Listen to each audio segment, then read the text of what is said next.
नमस्कार, स्वागत है आपका एक बार फिर से एग्री पाठशाला में। हम लोग वहीं से स्टार्ट करेंगे जहाँ से ये बुक को हम लोग स्टार्ट किए थे और छोड़ दिए थे। ठीक है, हम लोग आज पढ़ेंगे आईसीआर के बारे में। इसकी नींव कैसे पड़ी। 1926 में लॉर्ड लिथगो की अध्यक्षता में कृषि पर एक रॉयल कमीशन बनाया गया। ठीक है, रॉयल कमीशन ऑन एग्रीकल्चर बनाया गया। ठीक है, जिसमें पूरा जो भारत है उसकी कृषि अनुसंधान को बढ़ावा देने के लिए, ठीक है, मार्गदर्शन करने और समन्वय के लिए imperial council of agriculture research जिसे आईसीआर की स्थापना की सिफारिश की गई। ठीक है, उसके बाद 1928 में रॉयल कमीशन ऑन एग्रीकल्चर ने अपनी रिपोर्ट प्रस्तुत की। भाई, रॉयल कमीशन जब 1926 में बना तो 1928 में इसने अपनी रिपोर्ट दे दी। इस रिपोर्ट के अनुसार 1929 में आईसीआर की स्थापना हुई। कब? 16 जुलाई 1929 में। कब हुई भैया? 16 जुलाई 1929 में हुई। किसके अंतर्गत हुई? सोसाइटी पंजीकरण अधिनियम के अंतर्गत। ये कब का अधिनियम है? 1860 का अधिनियम है। ठीक है, अगला बात करते हैं 1965 की। जब 1965 की बात करें तो आईसीआर के प्रथम जो महानिदेशक या इसे डायरेक्टर जनरल बोल सकते हैं, कौन बने? डॉक्टर बीपी पाल बने। कौन बने? डॉक्टर बीपी पाल बने। उन्होंने एआईसीआरपी अनुसंधान परियोजनाओं की शुरुआत की। All India coordinate research project की स्टार्ट किया, शुरुआत की। ठीक है, आगे आते हैं 1966 में। 1966 में आईसीआर को एक ऑटोनॉमस बॉडी बना दिया गया। कौन सी body? Autonomous body. Autonomous body होता है कि मान लो आपका घर है तो आपके घर के रूल जो है आपके हिसाब से ही चलेंगे। उसी तरीके से अगर कोई भी संस्था या कोई भी स्कूल या कोई भी बॉडी ऑटोनॉमस हो जाती, यानी कि वहाँ की जो भी रूल हैं, जो भी रेगुलेशन है, वो अपने हिसाब से बना सकते हैं। वहाँ की जो पोजीशन है, वहाँ के जो रिक्रूटमेंट है, वो अपने हिसाब से फिल कर सकते हैं या भर सकते हैं। ठीक है, ऑटोनॉमस का मतलब यही होता है। ठीक है, नेक्स्ट हम बात करते हैं 1972 की। 1972 में गजेंद्र गाड़कर समिति का गठन आईसीआर और उसके संस्थानों की भर्ती और व्यक्तिगत नीतियों की समीक्षा के लिए किया गया था, जिसने 1973 में अपनी रिपोर्ट प्रस्तुत की। ठीक है, गजेंद्र गाड़कर समिति बनी कब? 1972 में। और रिपोर्ट कब प्रस्तुत की? 1973 में। ठीक है, इस रिपोर्ट के अधीन, ठीक है, ये जो रिपोर्ट आई गजेंद्र गाड़कर रिपोर्ट, ठीक है, इस रिपोर्ट के अधीन थोड़ा जूम इन कर लेते हैं। ठीक है, इस रिपोर्ट के अधीन 1973 में कृषि वैज्ञानिक भर्ती board, agriculture research scientist board की स्थापना 1 नवंबर 1973 को की गई। किसके अनुसार? गजेंद्र गाड़कर समिति की सिफारिशों के अनुसार। ठीक है, गजेंद्र गाड़कर समिति की सिफारिशों के अनुसार एक स्वतंत्र भर्ती एजेंसी के रूप में की गई थी। आईसीआर के अध्यक्ष केंद्रीय मंत्री होते हैं। आईसीआर के अध्यक्ष कौन होते हैं? केंद्रीय मंत्री होते हैं। ठीक है, अब बात करें वर्तमान में कौन है केंद्रीय मंत्री? नरेंद्र सिंह तोमर नहीं है। कौन है? शिवराज सिंह चौहान। कौन है? शिवराज सिंह चौहान। कौन है? शिवराज सिंह चौहान। ये कौन थे? ये पहले एमपी के सीएम थे। ठीक है, एमपी के सीएम थे। ठीक है, जबकि वर्तमान में आईसीआर के महानिदेशक या जो डीजी हैं त्रिलोचन महापात्रा नहीं है। अब कौन है? अब है हिमांशु पाठक। अब कौन है? अब है हिमांशु पाठक। प्रेजेंट में कौन है? हिमांशु पाठक जो है वो डीजी हैं किसके? आईसीआर के। ठीक है, आईसीआर के महानिदेशक जो डीजी होते हैं डेयर। ठीक है, जो डेयर होता है department of agriculture research and education, department of agriculture research and education के सचिव भी होते हैं, जो कि 1973 में ही स्थापित किया गया था। ठीक है, आईसीआर के प्रथम अध्यक्ष डॉक्टर खान बहादुर सर मोहम्मद हबीबुल्ला थे। ठीक है, खान बहादुर सर मोहम्मद हबीबुल्ला थे। ठीक है, तो इतना तो हमने जान लिया आईसीआर के बारे में। अब बात करते हैं आईएआरआई के बारे में। ठीक है, आईएआर के बारे में बात करते हैं। 1905 में लॉर्ड कर्जन जो थे वायसराय थे, कि उनके तहत बिहार के पूसा में एग्रीकल्चर जो कृषि अनुसंधान संस्थान की स्थापना की गई। किसकी? कृषि अनुसंधान संस्थान की स्थापना की गई। एग्रीकल्चर रिसर्च इंस्टीट्यूट की स्थापना की गई।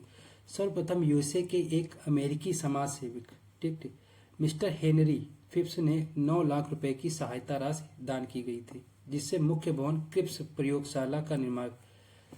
लॉर्ड कर्जन ने 1905 में एग्रीकल्चर रिसर्च इंस्टीट्यूट की स्थापना, उसके बाद उसमें 9 लाख रुपए का दान किसने दिया? मिस्टर हेनरी ने दिया। ठीक, तो वहां एक जो प्रयोगशाला बनवाई गई, लैब बनवाई गई, उसका नाम किस पे पड़ गया?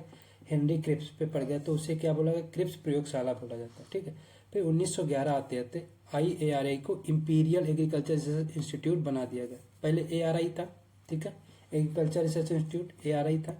उसके बाद 1911 में आई जोड़ दिया गया, इम्पीरियल जोड़ दिया गया।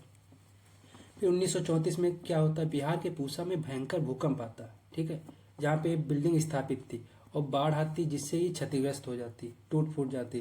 फिर 1936 में से IAR नई दिल्ली के पूसा रोड पर स्थानांतरित कर दिया जाता है। फिर 1936 में ही B विश्वनाथ IARI के पहले महानिदेशक बनते हैं। कौन? B विश्वनाथ IARI के पहले महानिदेशक के रूप में बनते हैं, ठीक है। अगला हम लोग बात करते हैं 1936 में ही B विश्वनाथ IARI के पहले महानिदेशक बने। फिर 1947 में IARI का इम्पीरियल एग्रीकल्चर रिसर्च इंस्टीट्यूट से नाम बदलकर भारतीय कर दिया। इम्पीरियल को हटा के यहाँ इंडियन कर दिया गया, ठीक है। कब? 1947 में। फिर 1958 में IARI को UGC अधिनियम 1956 के तहत डीम्ड विश्वविद्यालय के रूप में मान्यता प्रदान एवं PG स्कूल की स्थापना की गई, ठीक है। अगला हम बात करते हैं, हम थोड़ा फास्ट चलेंगे क्योंकि बुक भी कंप्लीट करनी है आपकी, ठीक है, तो हम लोग थोड़ा फास्ट चलते हैं, ठीक है। अब आते हैं कृषि से संबंधित घोषित ईयर, जो हमारे कुछ एग्रीकल्चर ईयर हुए उनको हम पढ़ेंगे। 2004 की बात करते हैं तो इंटरनेशनल राइस ईयर, मतलब अंतर्राष्ट्रीय चावल वर्ष से कब मनाया गया? 2004 में। 2006 में अंतर्राष्ट्रीय मरुस्थल दिवस मनाया गया, ठीक है। 2007 में अंतर्राष्ट्रीय जल दिवस मनाया गया। 2008 में अंतर्राष्ट्रीय आलू दिवस मनाया गया। 2009 में अंतर्राष्ट्रीय रेशा दिवस या फाइबर वर्क ईयर मनाया गया। 2010 में अंतर्राष्ट्रीय जैव विविधता या बायोडाइवर्सिटी डे मनाया गया, ठीक है। चावल के बाद क्या हुआ? मरुस्थल हो गया, ठीक है, मरुस्थल हो गया। से हम लोग ऐसे याद कर सकते हैं, ठीक है। 2004 से हमने क्या लिया? चावल लिया। चावल को लेके हम कहाँ पहुँच गए? रेगिस्तान या मरुस्थल पहुँच गए। मान लो रेगिस्तान पहुँच गए, ठीक, मरुस्थल दिवस मनाया गया। उसके बाद हमने चावल उगाना था तो हमने क्या चाहिए? पानी चाहिए, तो उसमें हमने जल चाहिए था, ठीक है, वाटर चाहिए था। फिर चावल के साथ हमने आलू, जब हमने जल दे दिया, ठीक है, तो हमारा माइंड चेंज हो गया, तो हमने क्या कहा? अब इसमें आलू बो देते हैं, ठीक है। क्या बो देते हैं? आलू बो देते हैं, ठीक है। जिससे आलू से हमें क्या मिलेगा? हालांकि मिलता नहीं, मान लो रेशा मिलेगा, ठीक है। तो ये कैसी? ये बायोडाइवर्सिटी होगी, मतलब बहुत सारी चीज़ें एक में मिल गई। चावल से रेगिस्तान, रेगिस्तान से जल, जल से आलू, आलू से रेशा, रेशा से बायोडाइवर्सिटी, ठीक है। उम्मीद है समझ में आ गया। अगला हम बात करते हैं, या जो भी ट्रिक हो आप बना लीजिएगा, हम अपने हिसाब से जो चीज़ें बताएं, ठीक है। कोई ज़रूरी नहीं यही याद करनी, आपको जो ईजी लगे आप उस तरीके से याद कर सकते हैं, पढ़ सकते हैं। अगर हम बात करें 2011 की, अंतर्राष्ट्रीय वन वर्ष जो फॉरेस्ट ईयर मनाया गया 2011 में, ठीक है। 12 में अंतर्राष्ट्रीय सहकारिता कोऑपरेटिव, जब वर्ल्ड कप जीता था ना इंडिया 2011 में, तो उस टाइम कौन सा ईयर चल रहा था? वन वर्ष। जो फॉरेस्ट ईयर कब चल रहा था? 2011 में, ठीक है। 2015 में अंतर्राष्ट्रीय सॉयल वर्ष, सॉयल ईयर मनाया गया, ठीक है। सॉयल ईयर कब मनाया गया? 2015 में। 2016 में पल्स ईयर, दलहनी ईयर मनाया गया, ठीक है। सॉयल हो गई, पल्स हो गई। उसके बाद 2017 में अंतर्राष्ट्रीय दीर्घकालीन पर्यटन विकास, सस्टेनेबल टूरिज्म डेवलपमेंट, ठीक है। टूरिज्म डेवलपमेंट कब मनाया गया? ये मनाया गया 2017 में। 2018 में किसी भी विषय पर अंतर्राष्ट्रीय वर्ष घोषित नहीं किया गया, ठीक। कब? 2018। ये भी पूछ सकता है कि ऐसा कौन सा ईयर है जिसमें कोई भी अंतर्राष्ट्रीय वर्ष घोषित नहीं किया गया? कौन सा? 2018। 2019 में अंतर्राष्ट्रीय स्वदेशी भाषा, जो इंडिजीनियस लैंग्वेज है, उसका ईयर मनाया गया। 2020 में अंतर्राष्ट्रीय पादप स्वास्थ्य, प्लांट हेल्थ मनाया गया, ठीक है। 2020 में अंतर्राष्ट्रीय प्लांट हेल्थ मनाया गया, ठीक है। वहीं अगर बात करते हैं 2021 की, अंतर्राष्ट्रीय फल एवं सब्जी दिवस, फ्रूट एंड वेजिटेबल ईयर। 2022 में अंतर्राष्ट्रीय कुटीर मछली पालन एवं एक्वाकल्चर, अंतर्राष्ट्रीय कुटीर पालन एवं एक्वाकल्चर ईयर मनाया गया। 2023 में अंतर्राष्ट्रीय मिलेट ईयर, ठीक है। अंतर्राष्ट्रीय मिलेट ईयर कब मनाया गया? 2023 में। 2024 में अंतर्राष्ट्रीय कैमलिड ईयर, 2024 में अंतर्राष्ट्रीय कैमलिड ईयर, ठीक है। तो जो पास्ट के होते हैं थोड़ा वो ज़्यादा इंपॉर्टेंट होते हैं। अगला हम बात करते हैं, तो ये आगे हम चलते हैं कृषि से संबंधित दिनों पे, ठीक है। अब हम बात करते हैं 15 मार्च। 15 मार्च को हम क्या मनाते हैं? विश्व उपभोक्ता दिवस, वर्ल्ड कंज्यूमर डे, ठीक है। वर्ल्ड जो है कंज्यूमर डे हम कब मनाते हैं? 15 मार्च को मनाते हैं। 21 मार्च को विश्व वन दिवस, फॉरेस्ट डे मनाते हैं। 22 मार्च को वाटर डे मनाते हैं, जो फॉरेस्ट है, ठीक है। फॉरेस्ट से क्या होता है? पानी, बारिश होती, पानी में, ठीक, बारिश होती ना पानी की, उसके बाद क्या होता है, 30 मार्च को राजस्थान दिवस मनाते हैं, ठीक है। 22 अप्रैल को विश्व पृथ्वी दिवस मनाते हैं, जो वर्ल्ड अर्थ डे कब मनाते हैं, 22 अप्रैल को, ठीक है। 22 मार्च को हमने पानी दिवस मनाया, उसके बाद हमने 22 अप्रैल को वाटर दिवस मनाया, ठीक है, जल दिवस मनाया, ठीक है। तो एक महीने का अंतर रहा किसमें, पानी और पृथ्वी में। अगला 5 जून को, ठीक है, विश्व पर्यावरण दिवस मनाया गया। 11 जुलाई को विश्व जनसंख्या दिवस मनाया गया। 16 जुलाई को आईसीआर की स्थापना भी मैंने बताया, 16 जुलाई 1929 को आईसीआर की स्थापना हुई। 5 सितंबर को शिक्षक दिवस मनाया गया। 16 सितंबर को ओजोन दिवस मनाया गया, ठीक है। आगे हम बात करते हैं, 16 अक्टूबर को ही हमारा क्या, खाद्य दिवस मनाया गया। 16 अक्टूबर को ही हमारा क्या मनाया गया, खाद्य दिवस मनाया गया, ठीक है। 3 दिसंबर को विश्व शिक्षा दिवस मनाया गया, किसके द्वारा, आईसीआर के द्वारा, 3 दिसंबर को, ठीक है। 4 दिसंबर को कृषि में महिला का योगदान दिवस, ठीक, महिलाओं का योगदान 4 दिसंबर को। 5 दिसंबर को विश्व मृदा दिवस, कब, 5 दिसंबर विश्व मृदा दिवस, वर्ष कब घोषित किया गया, 2015 में। 23 दिसंबर को किसान दिवस मनाया गया। 23 दिसंबर को क्या मनाया गया, किसान दिवस मनाया गया, ठीक है। नेक्स्ट हम बात करते हैं कुछ जो हमारे फादर्स हुए हैं उनके बारे में बात करते हैं, ठीक है। जो हमारे कुछ फादर हुए हैं उनसे जो टर्म है उनसे रिलेटेड जो फादर, उनके बारे में बात करते हैं। फादर ऑफ एग्रोनॉमी किसे बोला जाता है, ये बोला जाता है पीटर डी क्रेसेंजी को। किसे बोला जाता है, ये बोला जाता है पीटर डी क्रेसेंजी को। Father of pedology VV Dokuchaev, father of pedology VV Dokuchaev. Father of golden revolution KL Chadha. Father of golden revolution मतलब सुनहरी क्रांति के जो फादर है उसे वो कौन है, वो है केएल चड्ढा, ठीक है। Father of tillage Jethro Tull, Tull से हो गया, आपको याद करना है tillage. Father of zero tillage GB Triplett, zero tillage GB Triplett और टीलेज के जेंथ्रो टूल, ठीक है। जीरो टीलेज और टीलेज में अंतर रखिएगा, जीरो मतलब जीबी, ठीक है, और जो टीलेज है खाली वो कौन है, जेंथ्रो टूल है। Father of organic farming sir Albert Howard, sir Albert Howard किसके फादर हैं, organic farming. Father of royal microbiology, जो सॉयल माइक्रोबायोलॉजी उसके फादर कौन है, एसएन विनोग्रेडेस्की, कौन है, एसएन विनोग्रेडेस्की है, ठीक है। कृषि रासायनिक के महापिता जेवी लीबिंग है, कौन है, जेवी लीबिंग। इसके जो एग्रीकल्चर केमिस्ट्री उसके फादर कौन है, जेवी लीबिंग है, ठीक है। अगला हम बात करते हैं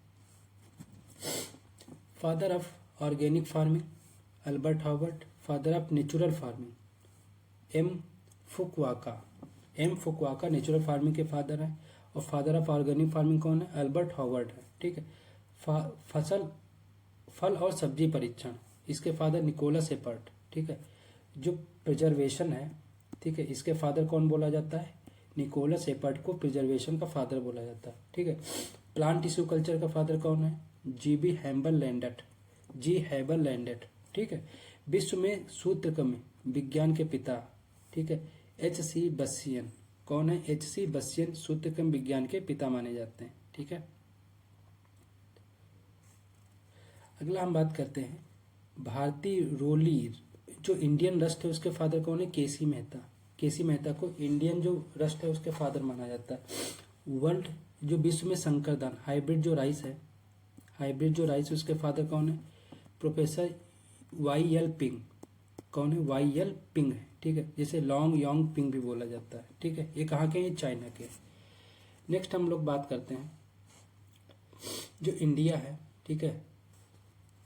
इंडिया में जो हाइब्रिड राइस है उसके फादर कौन है, ई.ए. सिद्दीकी। जो इंडिया का हाइब्रिड राइस है उसके फादर कौन है, ई.ए. सिद्दीकी इसके फादर है, ठीक है। भारत में सब्जी विज्ञान जो वेजिटेबल साइंस है उसके फादर कौन है, एच.एस. बैली, ठीक है। कौन है, एच.एस. बैली इसके फादर हैं, ठीक है। भारत में जो अलंकृत बागवानी है, ठीक है, अलंकृत बागवानी जो ऑर्नामेंटल है, ठीक, ऑर्नामेंटल जिसमें हम लोग क्या पढ़ते हैं, फूलों को पढ़ते हैं, उसके कौन फादर है, एम.एस. रंधावा, ठीक है। ये क्वेश्चन आया था इस बार एसटीए में, ठीक है, कि जो ऑर्नामेंटल से रिलेटेड कौन से हैं, तो इसमें कौन सा था, एम.एस. रंधावा इससे रिलेटेड है। जेनेटिक्स के father Gregor John Mendel. Plant pathology के father Anton de Bary. Bharat में प्लांट पैथोलॉजी के फादर ई.जे. बटलर। वर्ल्ड की बात करें तो एंटोन डी बेरी, और अगर भारत की बात करें तो ई.जे. बटलर, ठीक है, जॉर्ज बटलर नहीं, ईजे बटलर, ठीक है। टेक्सोनॉमी के जनक कैरोलस लिनियस, ठीक है। बायोडायनेमिक फार्मिंग रुडोल्फ स्टेनर, और माइक्रोबायोलॉजी के फादर लुइस पास्चर, और इकोनॉमिक के फादर एडम स्मिथ, ठीक है। इकोनॉमिक के फादर कौन है? एडम स्मिथ, ठीक है। थोड़ा जल्दी लेके चल रहे हैं क्योंकि जो हमारी सब्जेक्ट है इसे ख़त्म भी तो करना है ना। अब हम बात करते हैं, कहाँ पे आ गए, ठीक है। जो हमारा पेज है इसे पढ़ा चुके हैं हम लोग, चलते हैं अगले पेज पे। अब हम बात करते हैं जो एग्रीकल्चर साइंस है उससे रिलेटेड जो कुछ शब्द हैं, ठीक है, उनके बारे में हम लोग पढ़ेंगे, ठीक। हमारा एग्रीकल्चर, एग्रीकल्चर किस भाषा का शब्द है? लैटिन भाषा का शब्द है। किस भाषा का शब्द है? लैटिन भाषा का शब्द है। जो किससे मिलकर बना? एगर और कल्चर। एगर का मतलब होता है सॉइल, कल्चर का मतलब कल्टीवेशन या खेती करना, ठीक है। और एक चीज नॉर्मल है, अगर किसी में कल्चर जुड़ा है, ठीक है, कल्चर जुड़ा है तो यानी वो शब्द कैसा होगा? लैटिन हो जाएगा, ठीक है, ठीक है। अगर किसी में लॉजी जुड़ा है, लॉजी जुड़ा वो कैसा हो जाएगा? वो ग्रीक हो जाएगा, ठीक है, वो ग्रीक हो जाएगा। नॉर्मली ऐसे याद रखिए, लेकिन कुछ शब्द कॉमन होते हैं उनको हम अभी बताएंगे। जैसे हमारा पोमोलॉजी है, तो अभी हम आपको बताएंगे पोमोलॉजी, ये ग्रीक और लैटिन दोनों है। लॉजी जो हो गया ग्रीक हो जाएगा, पोमो हो जाएगा, ये कैसा हो जाएगा? ये हमारा क्या हो जाएगा? ये हमारा लैटिन हो जाएगा, ठीक है। तो दोनों टाइप के भी वर्ड है, ठीक है, तो सभी नहीं होते, ऐसा मत सोचिए सभी लॉजी वाले सभी कल्चर वाले एक ही शब्द होते हैं, ठीक है। हम लोग आगे चलते हैं, तो एग्रोनॉमी की बात करते हैं। नॉमी, ठीक, कैसा है? ग्रीक है। एग्रो का मतलब खेत, फील्ड होगा। नोमोस का मतलब मैनेजमेंट, मतलब फील्ड को मैनेजमेंट करना एग्रोनॉमी कहलाता है। हॉर्टिकल्चर, कल्चर लगा, लैटिन वर्ड है। हॉर्टस में होता है गार्डन, कल्चर में उगाना, ठीक, गार्डन में फूल सब्जी और फलों को उगाना उसे कहते हैं हॉर्टिकल्चर, ठीक है। अगला हम बात करते हैं पोमोलॉजी, जो मैंने अभी आपको बताया। अगला हम बात करेंगे पोमोलॉजी। पोमोलॉजी एक लैटिन और ग्रीक दोनों शब्द है। पोमो का मतलब होता है फल, ये कैसा है? लैटिन वर्ड है। ग्रीक कौन सा है? लॉजी, जिसका मतलब होता है अध्ययन करना या स्टडी करना, ठीक है। अगला हम बात करते हैं, अगला हमारे सामने जो वर्ड है वो कौन सा है? ओलेरी कल्चर, ठीक है। अगला हम बात करते हैं कैसे, कौन सा वर्ड है? वो वर्ड है हमारा ओलेरी कल्चर, ठीक है। कैसा है? कल्चर लगा यानी कि लैटिन होगा। ओलेरस मतलब पॉट हर्ब, ठीक है। कल्चर मतलब खेती करना, जो पॉट हर्ब में खेती की जाती है, पॉट में खेती की जाती है, उन्हें उसे कहते हैं ओलेरी कल्चर या सब्जी विज्ञान। क्या बोलते हैं? सब्जी विज्ञान बोलते हैं, सब्जी विज्ञान बोलते हैं, ठीक है। सब्जियों की खेती जिसमें की जाती है उसे कहते हैं ओलेरीकल्चर। फ्लोरिकल्चर, ये भी कल्चर लगा यानी ये भी लैटिन है। फ्लोर मतलब फूल, कल्चर मीन्स खेती करना, फूलों की खेती, फ्लोरिकल्चर। सॉइल साइंस कैसा है? लैटिन वर्ड है, ठीक है। सॉइल साइंस कैसा है? लैटिन वर्ड है। अब एक चीज और ध्यान रखिएगा, कल्चर तो है ही है, ठीक है, कल्चर तो है ही है, ये लैटिन होगा, लेकिन आपको अगर जैसे हम लोग कह रहे हैं सॉइल, ठीक, जैसे हम लोग कह रहे हैं मार्केट, ठीक है, तो ऐसे जो वर्ड है, ऐसे वर्ड से नहीं लगा सॉइल मतलब बहुत बड़ा क्षेत्र, बहुत बड़ा एरिया, मार्केट मतलब बहुत बड़ा मार्केट, बहुत बड़ा एरिया, तो ऐसे वर्ड जो ऐसा अनुमान लगाने से ऐसा लगता है कि बहुत ज़्यादा बड़े हैं, बहुत ज़्यादा इनका ब्रॉड एरिया है, तो वो कैसे होंगे? वो भी कैसे होंगे? वो भी लैटिन वर्ड हो जाते हैं। जैसे हम अभी आपको बताएंगे प्रैक्टिकली। जैसे सॉइल साइंस है, सॉइल साइंस जो हम मिट्टी को महसूस करते हैं कैसा लगता है? बहुत बड़ा वर्ड है, बहुत बड़ा साइंस है, तो यानी ये भी लैटिन वर्ड होगा। सोलर मतलब होता है फर्श, साइंस मतलब विज्ञान, जो हम मृदा का विज्ञान उसे कहते हैं सोयल साइंस, पृथ्वी की सतह का अध्ययन करना, ठीक है, अर्थ क्रस्ट जो होता है। पेडोलॉजी, लॉजी लगा, ग्रीक वर्ड हो जाएगा। पेडोन का मतलब होता है मृदा, लोगोस का मतलब होता है अध्ययन, ठीक है। मृदा इसमें क्या होता है? पेडोलॉजी में इसका ओरिजिन, वर्ण, क्लासिफिकेशन और इसका जो डिस्क्रिप्शन होता है, इसकी सभी चीजों को अध्ययन किया जाता है किसमें? पेडोलॉजी में, ठीक है। नेक्स्ट हम लोग बात करते हैं इडेफोलॉजी। इडेफोलॉजी की बात करें तो एक ऐसा है, ग्रीक वर्ड है, लॉजी लगा है, ग्रीक वर्ड है। इडेफोन का मतलब होता है पौधे की वृद्धि के संबंध में। सॉइल का जो तरीका होता है पौधों के लिए, उसमें जो अगर पौधों की जो ग्रोथ होती है उसके लिए अगर अध्ययन कर रहे हैं सॉइल का, तो वो क्या होता है? वो होता है इडेफोलॉजी। प्रसार विज्ञान, एक्सटेंशन, एक्सटेंशन से क्या समझ रहे हैं? प्रसार से मतलब क्या समझ रहे हैं? मतलब फैलाव, बहुत दूर तक फैलाव या प्रसार जब तक, यानी कि ये ऐसा लग रहा है ना बड़ा वर्ड है, बड़ी एरिया है इसका, यानी कि ये क्या हो जाएगा? ये भी लैटिन वर्ड हो जाएगा। क्या हो जाएगा? ये भी क्या हो जाएगा? ये भी लैटिन वर्ड हो जाएगा, ठीक है। अगला हम बात करते हैं इस ये दो शब्दों से मिलकर एक्स और टेंशन। एक्स का मतलब होता है आउट, टेंशन का मतलब होता है स्ट्रेचिंग, मतलब बाहर की तरफ प्रसार करना या बाहर की तरफ खींचना। मान लो किसी चीज़ को बाहर की तरफ खींचे तो फैल ही तो रही है, वही मतलब होता है एक्सटेंशन का, फैलाव करना। ठीक है। इकोलॉजी, लॉजी लगा यानी ग्रीक वर्ड है। इकोस का मतलब होता है घर, लॉजी का मतलब होता है अध्ययन। जो हमारा इन्वायरमेंट है उसकी स्टडी करना, वो क्या होता है, इकोलॉजी होता है। मेट्रोलॉजी ये भी है ग्रीक वर्ड, लॉजी लगा है। मेट्रोस का मतलब होता है पृथ्वी की सतह के ऊपर, लॉजी का मतलब अध्ययन। जो हमारी अर्थ क्रस्ट है इसके ऊपर का जितना भी एरिया उसका अध्ययन करना क्या होता है, मेट्रोलॉजी होता है। जिसमें मौसम का अध्ययन करते नहीं, होता मेट्रोलॉजी का। ठीक है। अगला हम बात करते हैं मानसून। जो मौसम या मानसून होता है कैसा वर्ड है, अरबी शब्द है। मौसिन से मिलकर मौसिन का अर्थ होता है ऋतु या परिवर्तन, चेंज ऑफ सीजन। ये कैसा वर्ड है, ये अरबी वर्ड है। तो एक ये वर्ड है जो अरेबिक वर्ड है, कौन सा, मानसून। कौन सा है, मानसून है। ठीक है। अगला हम बात करते हैं लेग्यूम या फलियां। कैसा लेग्यूम कैसा है, ये लैटिन वर्ड है। फली और पॉड वाले पौधे जो होते हैं उन्हें क्या कहते हैं, लेग्यूम कहते हैं। पल्स कैसा शब्द है, फ्रेंच शब्द है।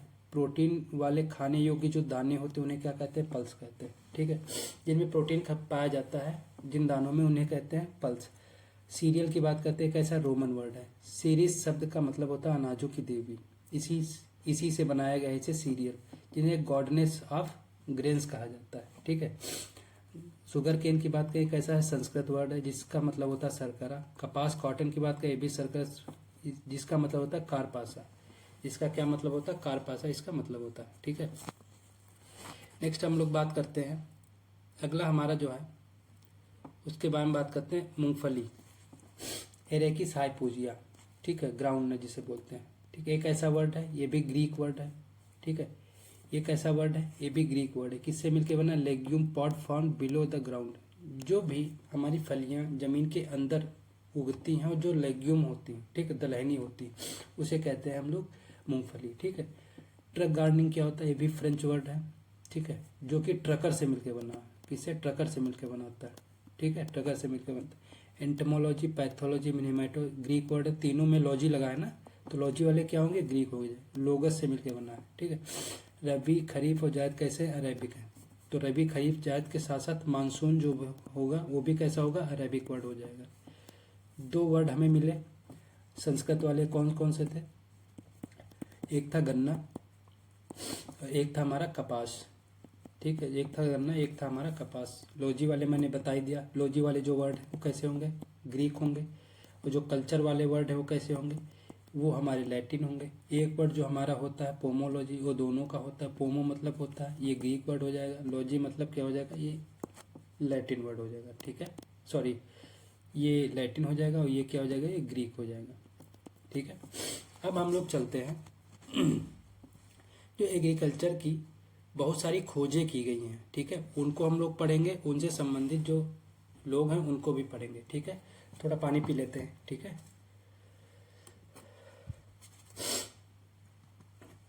आज कोल्ड हो गया है इसीलिए आवाज़ सही नहीं निकल रही है, इसलिए बार बार पानी पीना पड़ रहा है जिससे बोलने को गला खुल पाए। ठीक है।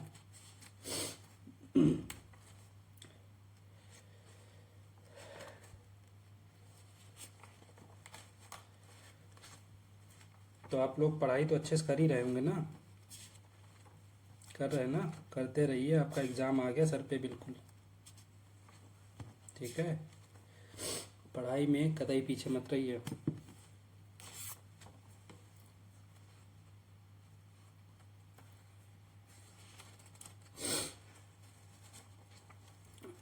चलिए हम लोग स्टार्ट करते हैं। कुछ जो खोजें हुई हैं उनसे संबंधित किन लोगों ने खोज की है। ठीक है। तो हम लोग पहला बात करते हैं क्वालिटी प्रोटीन मेज। ठीक है, जो क्यूपीएम है, क्वालिटी प्रोटीन मक्का है, उसकी खोज किसने की, एस के वसल ने की। किसने की, एस के वसल ने। गोल्डन राइस की खोज किसने की, इंगो पोर्ट्रिकस ने की। किसने की, इंगो पोर्ट्रिकस ने की। ठीक है, सामने दिख रहा है आपको, किसने की, इंडो पोर्ट्रिकस ने की। सुपर राइस की खोज किसने की, गुरुदेव सिंह खुश ने की, जिसे हम क्या बोलते हैं, जीएस खुश बोलते हैं। ठीक है, जिन्हें क्या बोलते हैं हम लोग, जीएस खुश बोलते हैं। ठीक है। सुपर व्हीट की खोज किसने की, एस नागराजन ने की। किसने की? एस नागराजन ने सुपरवीट की खोज की। ठीक है। करनाल बंट जो हमारा रोग है उसकी खोज किसने की? मित्रा ने की। कब? 1930 में। मौल्या सूत्रकृमि जो उसकी खोज किसने की? वासुदेव ने की। कब? 1958 में। ये इस बार क्वेश्चन आया था हमारा मौल्या वाला। इसका जो साइंटिफिक नेम है वो पूछा गया था। ठीक है, किससे होता है। अगला हम बात करते हैं सिट्रस निमेटोड। इसकी खोज किसने की? सिद्दीकी ने की। कब? 1961 में, 1961 में। गोल्डन निमेटोड जो होता है उसकी खोज किसने? FGW जोन्स ने की गोल्डन निमेटोड की खोज। ठीक है। सिट्रस निमेटोड सिद्दीकी ने की। सा से सिट्रस, सा से सिद्दीकी। ठीक है, सिट्रस से सिद्दीकी याद कर सकते हैं। गोल्डन निमेटोड FGW जोन्स ने की। ठीक है, FDW जोन्स ने की। ठीक है। नेक्स्ट हम लोग बात करते हैं हमारा अगला है संकर मक्का। जो हाइब्रिड मक्का होता है उसकी सिंगल क्रॉस टेक्निक जो होती है। ठीक है, जो हाइब्रिड मक्का की जो सिंगल क्रॉस टेक्निक है उसकी खोज किसने? ईस्ट एंड सल ने की। ईस्ट और सल ने की। ठीक है, ये क्वेश्चन आ जाते हैं। डबल क्रॉस टेक्निक किसने खोज की? DF जोन्स ने की। किसने? DF जोन्स ने की। सिंगल क्रॉस GH सल ने, डबल क्रॉस DF जोन्स ने। जो हाइब्रिड जो कॉटन है उसकी खोज किसने की? CT पटेल ने की। बाद में BT cotton CD Mayee CD Mayee ने बाद में BT कॉटन की खोज की। ठीक है। आलू में सीड प्लांट टेक्निक पुष्कर नाथ ने खोज की। आलू की सीड प्लांट टेक्निक जो है किसने खोज की? पुष्कर नाथ ने की। ट्रू पोटैटो सीड की खोज किसने की? रामानुजन ने की। ठीक है, 2 पोटैटो से हो गए। जो सीड प्लांट टेक्निक है पुष्कर नाथ ने। सत्य बीज जो है ट्रू पोटैटो सीड है रामानुजन ने की। ठीक है। डबल क्रॉस किसने? जो डबल क्रॉस है हाइब्रिड का मेज का वो किसने? GH सल ने। ठीक है, डबल लोगों ने सिंगल क्रॉस और डबल क्रॉस किसने किया? DF जोन्स ने। ठीक है। ड्रिप इरिगेशन सिमका ब्लास ने किया। ये कहाँ के थे? इजराइल के थे। संकर धान जो हाइब्रिड राइस है उसकी खोज किसने की? YL पिंग ने की। अभी मैंने आपको बताया था लॉन्ग यांग पिंग ने की। ठीक है। रिले क्रॉपिंग की खोज SS बैन ने की। किसने की? SS बैन ने रिले क्रॉपिंग की खोज की। ठीक है। नेक्स्ट हम लोग बात करते हैं फसल कटाई सूचकांक हार्वेस्टिंग इंडेक्स किसने खोज की? CM डोनाल्ड ने थी। किसने की? CM डोनाल्ड ने इसकी खोज की। ठीक है, इसने CM डोनाल्ड ने की। और एक आइडियोटाइप प्लांट जो आइडियोटाइप होता है उसकी खोज भी किसने की? ये भी डोनाल्ड ने की थी। किसने की थी? डोनाल्ड ने की थी। ठीक है। नेक्स्ट हम लोग बात करते हैं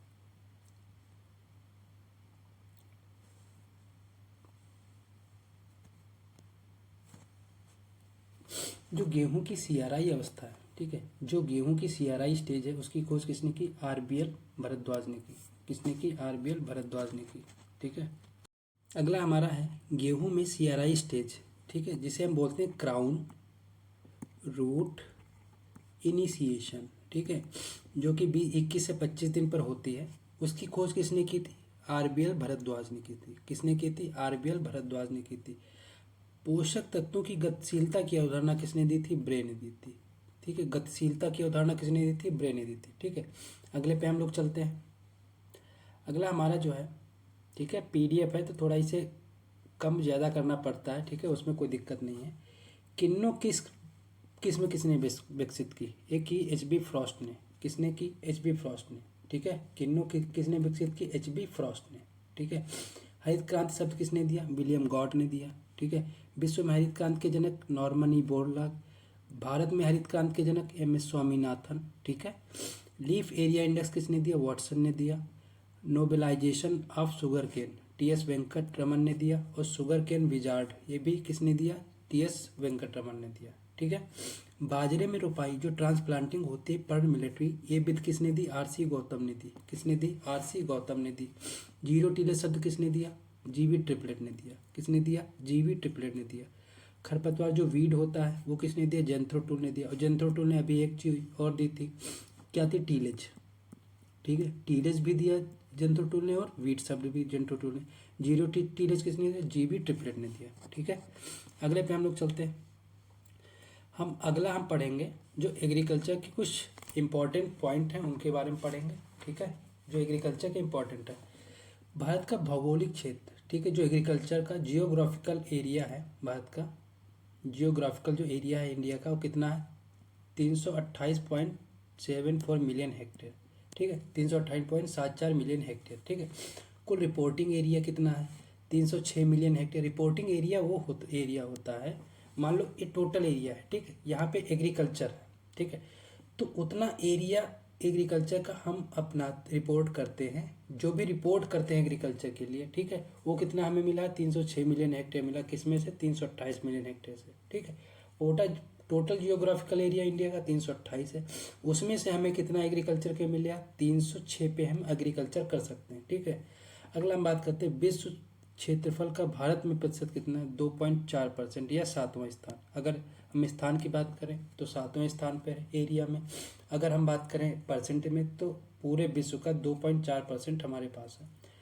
कुल फसल उगाया जाने वाला क्षेत्र कौन सा है? 198 मिलियन हेक्टेयर, जहाँ पे केवल फसलें उगाई जा सकती हैं। कितना? 198 मिलियन। 306 में से अगर हम एग्रीकल्चर कर सकते हैं, उसमें से 198 मिलियन हेक्टेयर पे हम क्रॉप उगा सकते हैं, क्रॉप ग्रो कर सकते हैं।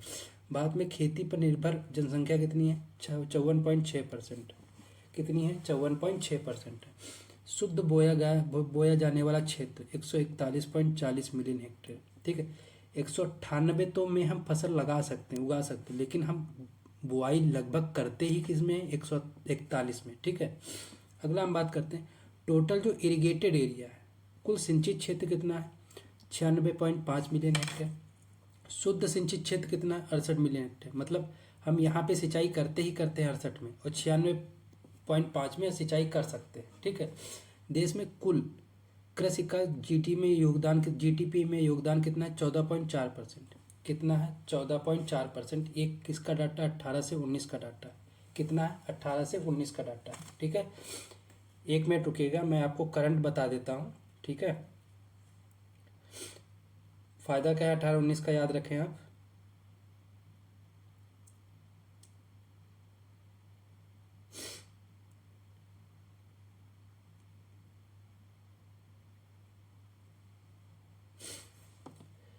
जो एग्रीकल्चर का कंट्रीब्यूशन है इस टाइम कितना है?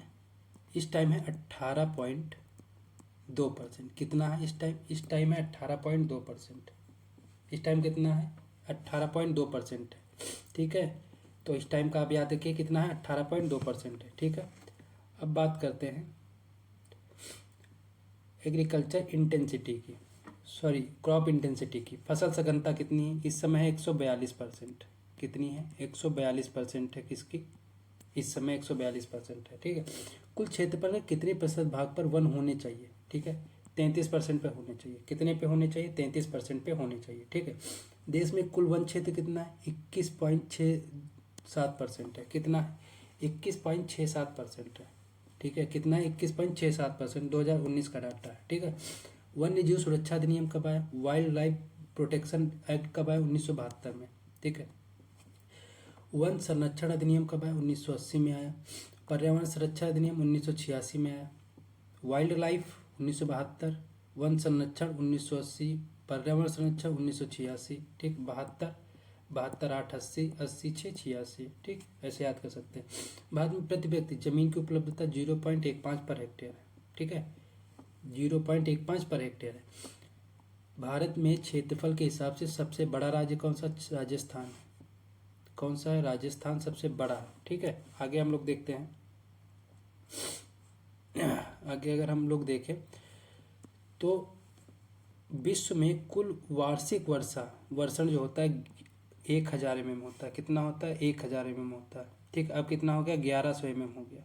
कितना हो गया? 1100 mm जो है कुल वार्षिक वर्षा होती है, ठीक है। भारत की बात करें 1190 mm। भारत की बात करें तो कितना? 1100, सॉरी ये जो होता है ये वर्ल्ड का होता है 1000 mm, ठीक है। भारत का होगा 1190 mm, ठीक है। भारत का कितना होगा? 1190 mm। और जो वर्ल्ड का होगा कितना होगा? 1000 mm प्रेसिपिटेशन होगा, ठीक। नेक्स्ट हम लोग बात करते हैं, थोड़ा जूम आउट कर लेते हैं, भाग जा रहा है ऊपर।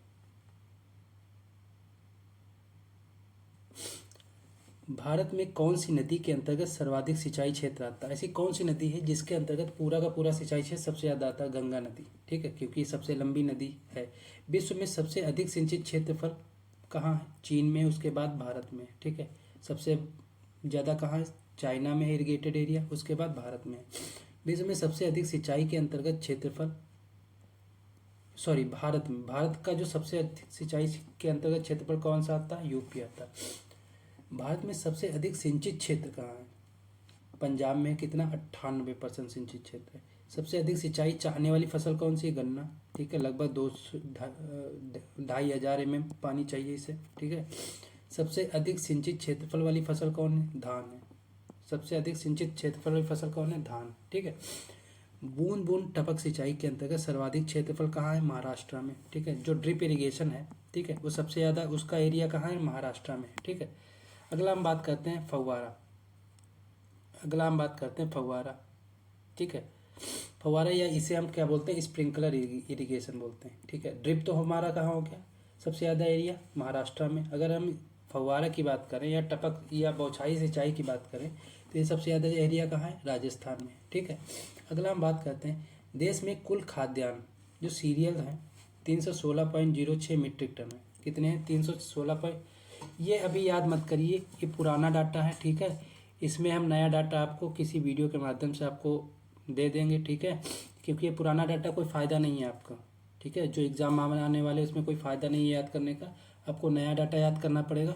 वो हम किसी वीडियो के माध्यम से आपको अवगत करा देंगे या उसे बता देंगे, ठीक है। आप उसे पर देख लीजिएगा, ठीक है। तो इसको बताने का कोई फ़ायदा नहीं है, ठीक है।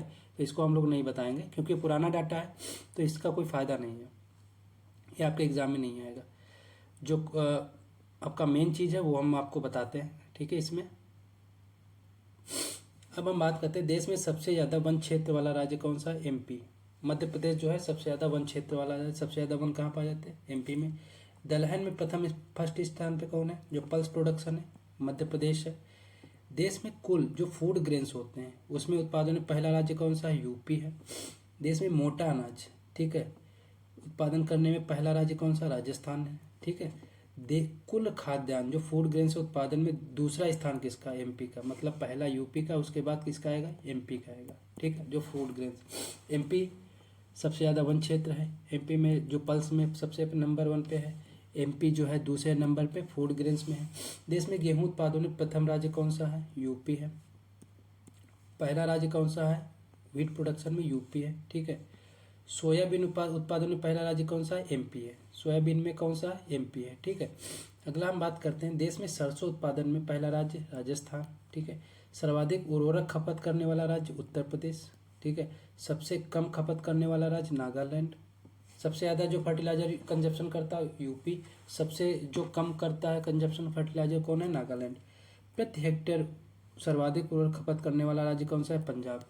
जो प्रति हेक्टेयर जो सर्वाधिक जो फर्टिलाइजर कंजप्शन करता है वो कौन सा है? पंजाब, ठीक है। लगभग 266 किलोग्राम पर हेक्टेयर के हिसाब से फर्टिलाइजर जो है कंजप्शन करता है।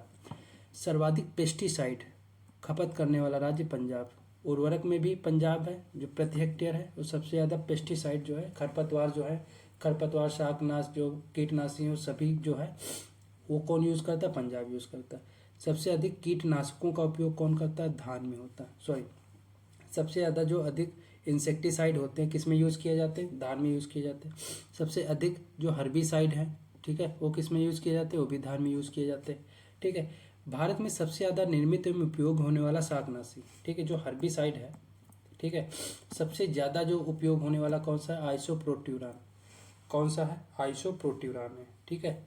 कौन सा है? आइसोप्रोट्यूरान, ठीक है। नेक्स्ट पे हम लोग चलते हैं।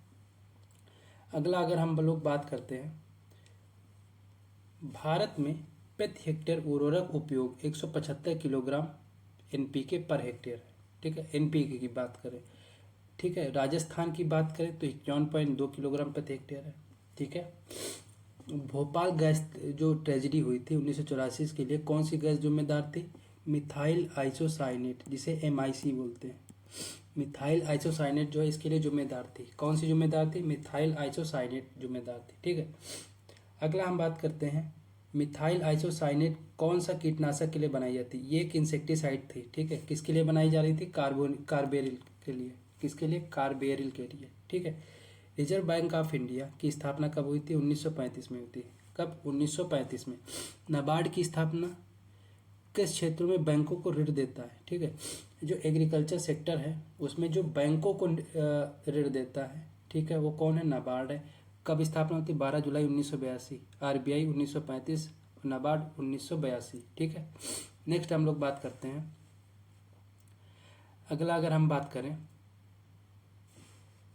भारत का पहला केवीके, मैंने पिछले बारे में आपको बताया था पौंडीचेरी। पहला केवीके कहाँ खोला गया? पौंडीचेरी में खोला गया। भारत का कुल केवीके कितने? 743 केवीके हैं जनवरी 2020 तक। जनवरी 2020 तक कितने केवीके हैं? 743 केवीके हैं, ठीक है। राजस्थान में कुल कितने केवीके हैं? 44 केवीके हैं, ठीक है। राजस्थान में आईसीआर के अधीन जो एग्रीकल्चर जो कृषि विज्ञान केंद्र हैं, ठीक है, जो आईसीआर के अंतर्गत केवीके हैं वो कितने हैं? वो पाली में है, सॉरी, जो आईसीआर के अंतर्गत जो केवीके है, ठीक है, वो राजस्थान में उसका केंद्र कहाँ है? पाली में है। कहाँ है? पाली में। भारत में कुल राज्य कृषि विश्वविद्यालय कितने हैं? ठीक है, 64 है। भारत का पहला एग्रीकल्चर यूनिवर्सिटी कहाँ है? पंतनगर, उत्तराखंड में, ठीक है। Govind Vallabh Pant university and agriculture technology कब बना था? 1960 में, ठीक है। अगला हम बात करते हैं न्यूनतम समर्थन मूल्य जो है, जिसे हम क्या बोलते हैं? मिनिमम सपोर्ट प्राइस या एमएसपी, किसकी सिफारिश से लागू होता है? कृषि लागत व मूल्य आयोग सीएसीपी द्वारा 22 फसलों पर वर्ष में 2 बार एवं फसल जो वर्ष में 2 बार है उस पर लागू होता है, ठीक है। और जो बुआई से पूर्व वाली जो फसलें हैं, ठीक है, और जो पूर्व एमएसपी है उससे घोषित किया जाता है। मतलब एमएसपी का ये मतलब होता है जो गवर्नमेंट होती है वो अपने तरीके से एक प्राइस डिसाइड करती है एक क्रॉप का, ठीक है, तो उसे क्या बोलते हैं? उसे एमएसपी बोलते हैं। किसके द्वारा डिसाइड किया जाता है? सीएसीपी द्वारा। किसके द्वारा डिसाइड किया जाता है? सीएसीपी द्वारा डिसाइड किया जाता है, ठीक है। नेक्स्ट हम लोग बात करते हैं न्यूनतम समर्थन मूल्य की सरकार घोषणा कब करती?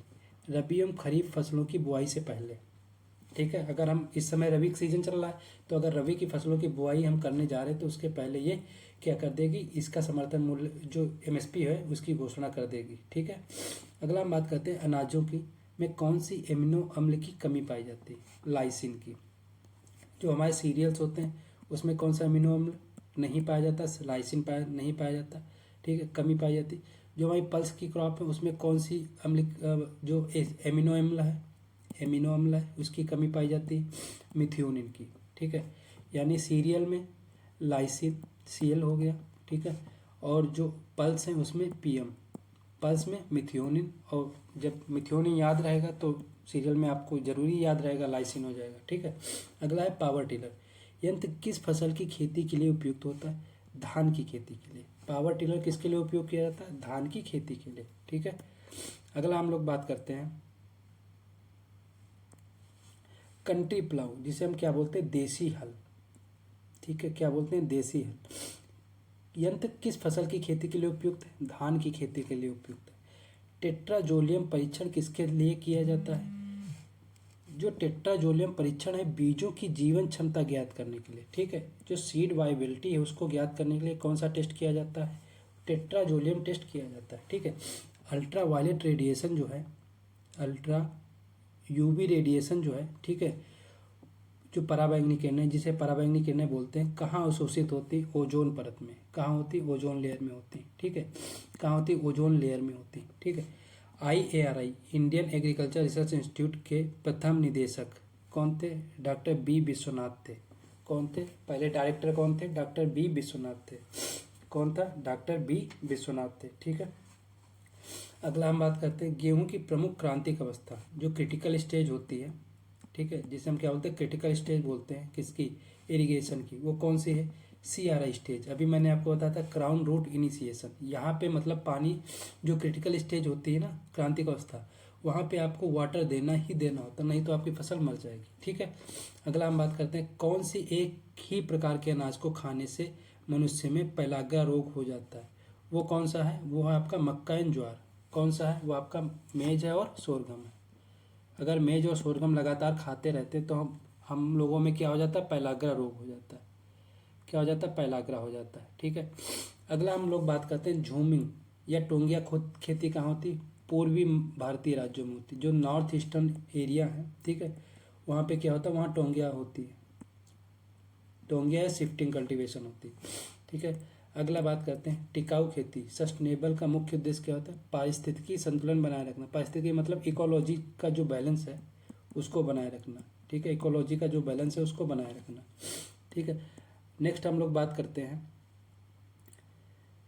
अगला हम बात करते हैं एग्रीकल्चर ईयर होता है 1 जून से 31 मई तक। बहुत इंपॉर्टेंट क्वेश्चन है, ठीक। एग्रीकल्चर ईयर, फाइनेंशियल ईयर, ये बहुत इंपॉर्टेंट क्वेश्चन है, ठीक है। जो एग्रीकल्चर ईयर होता है 1 जून से 31 मई तक होता है, ठीक है। जो फाइनेंशियल ईयर होता है 1 अप्रैल से 31 मार्च तक होता है। 1 अप्रैल से 31 मार्च तक होता है। कितना होता है? 1 अप्रैल से 31 मार्च तक होता है, ठीक है।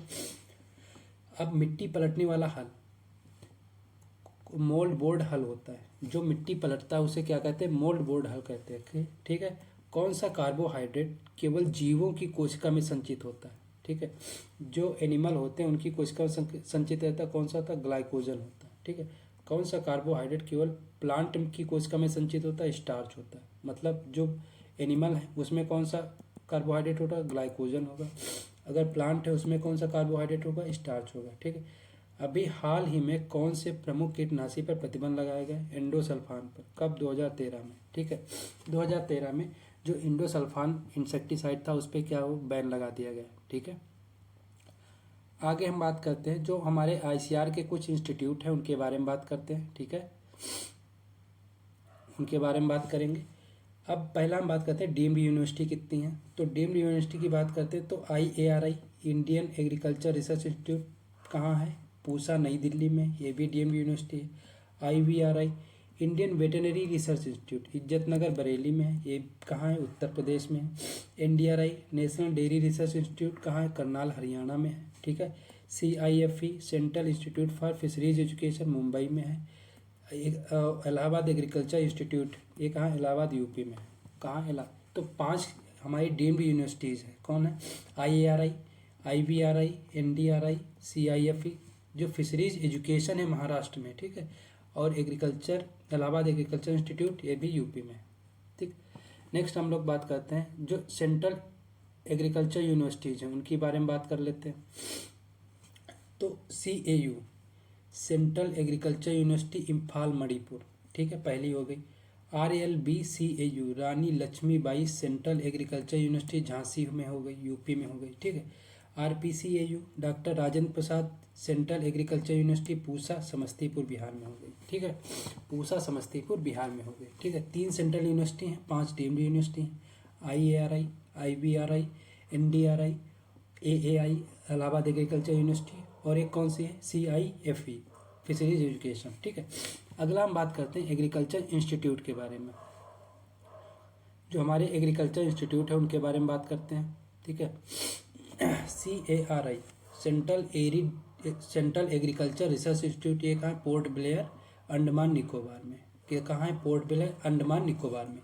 Central agriculture arid zone research institute, central arid zone research institute, ये कहाँ है? जोधपुर, राजस्थान। जोन से याद कर लीजिए, जहाँ जोन आ जाए, यानी जोधपुर, राजस्थान। कब बना था? 1959 में बना था। Central institute of agriculture engineering, ये कहाँ है? भोपाल में। इंजीनियरिंग कहाँ की जाती है? भोपाल में की जाती है। Central institute of cotton research, cotton research कहाँ है? नागपुर में है। कॉटन रिसर्च कहाँ है? नागपुर में है, ठीक है। Central institute of post harvest engineering and technology, Ludhiana, Punjab में है। कहाँ है? लुधियाना, पंजाब में है। Central institute research institute of dryland agriculture, ये कहाँ है? ये हैदराबाद, आंध्र प्रदेश में। ड्राईलैंड कहाँ है? हैदराबाद, आंध्र प्रदेश में, ठीक है। जो पोस्ट हार्वेस्टिंग के बाद इंजीनियरिंग होती है वो कहाँ पे है? वो लुधियाना, पंजाब में, ठीक है। नेक्स्ट हम लोग बात करते हैं central research institute for jute and allied fibre, Barrackpore. जो रिसर्च इंस्टीट्यूशन है वो कहाँ है? बैरकपुर में है। कहाँ है? बैरकपुर में रिसर्च इंस्टीट्यूट है, ठीक है। सेंट्रल राइस रिसर्च इंस्टीट्यूट या नेशनल राइस रिसर्च इंस्टीट्यूट, ये कहाँ है? कटक, उड़ीसा में। कहाँ है? कटक, उड़ीसा में। Central soil salinity research institute, ये कहाँ है? करनाल, हरियाणा में। कहाँ है?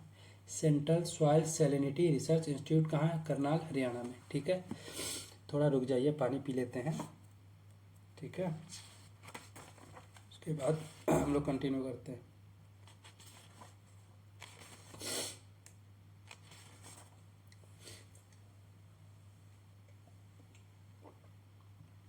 ठीक है, इस क्लास में आपका जो है जनरल एग्रीकल्चर को हम कंप्लीट कर देंगे, ठीक है। नेक्स्ट क्लास हम लोग एग्रोनॉमी से स्टार्ट करेंगे।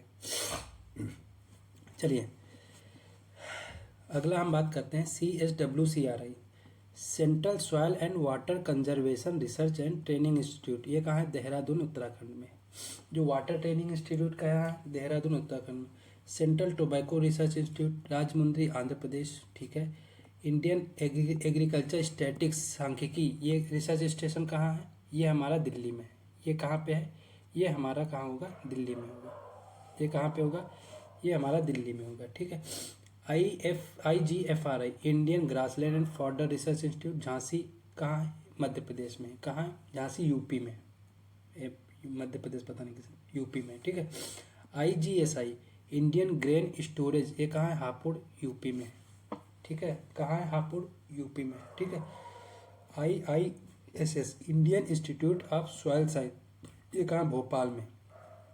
इंजीनियरिंग भी का कहाँ था? भोपाल मध्य प्रदेश में था।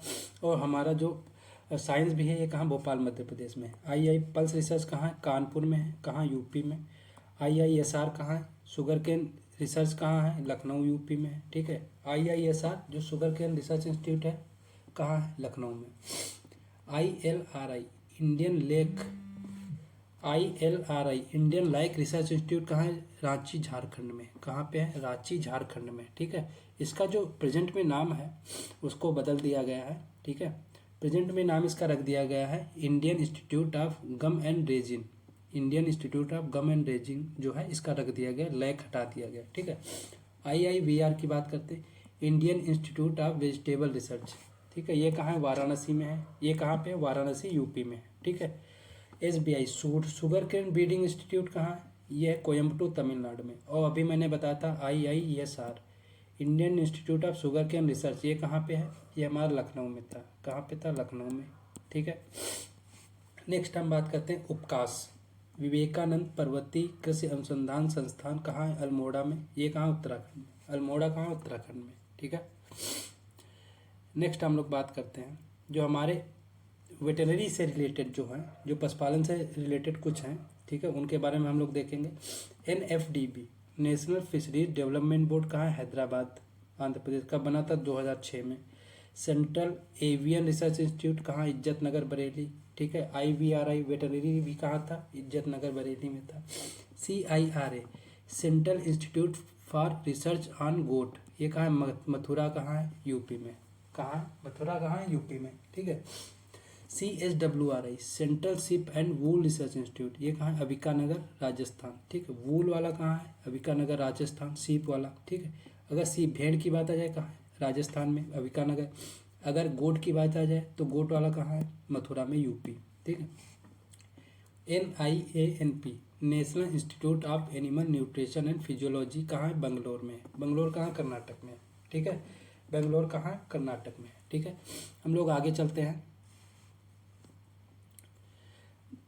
जो नेशनल ब्यूरो है, ठीक, उनके बारे में हम लोग देखते हैं। जो national bureau NBPGR national bureau of plant genetic resources कहाँ है? नई दिल्ली में है। NBSSLUP national bureau of soil survey and land use planning, ये कहाँ है? नागपुर महाराष्ट्र में। कहाँ पे है? नागपुर महाराष्ट्र में, ठीक है।